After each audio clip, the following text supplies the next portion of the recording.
আজকে আমি তোমাদের কাছে দ্বিতীয় পাঠের গণিত সাথী বইয়ের কিছু বিয়োগ অঙ্ক তুলে ধরতে চলেছি।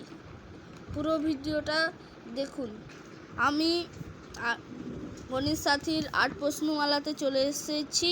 এখানে বিয়োগ অঙ্ক আছে, এগুলো কেমন করে করতে হয় আপনাদেরকে দেখাবো। এবার আমি আপনাদের কাছে তুলে ধরেছি কয়ের অঙ্কটা। এখানে কয়ের অঙ্কটা টুকা হয়েছে, এবার করা হবে। এবার এখানে দেখতেই পাচ্ছেন 8 আছে, 8টা দাগ টানো। এখানে গনে গনে টানো। 5 6 7 8। এবার এখানে কি আছে? 5টা দাগ বাদ দাও। 1 2 3 4 5। এবার কত থাকছে? 3 বসাও।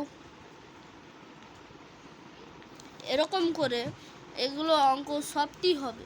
এবার 6টা দাগ টানো। 1 2 3 4 5 6।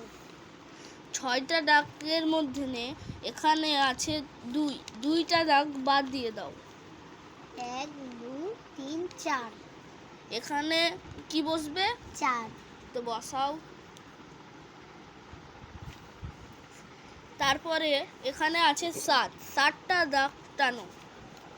1 2 3 4 5 6 7। এবার নিচে আছে 3টা দাগ বাদ দিয়ে দাও। 1 2 3। কটা দাগ থাকছে? 1 2 3 4। এখানে কি বসবে? 4 বসিয়ে দাও। তারপরে কি আছে এখানে?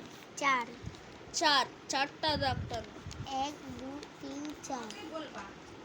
এবার নিচে কি আছে? 1। তো একটা দাগ বাদ দাও। 1 2 3।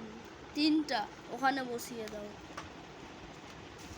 এভাবেই সব অঙ্ক এভাবেই করবে। গণিত সাথীর 8 প্রশ্নমালার বিয়োগগুলো এভাবেই করবে। সব বিয়োগ কিন্তু সোজা আছে।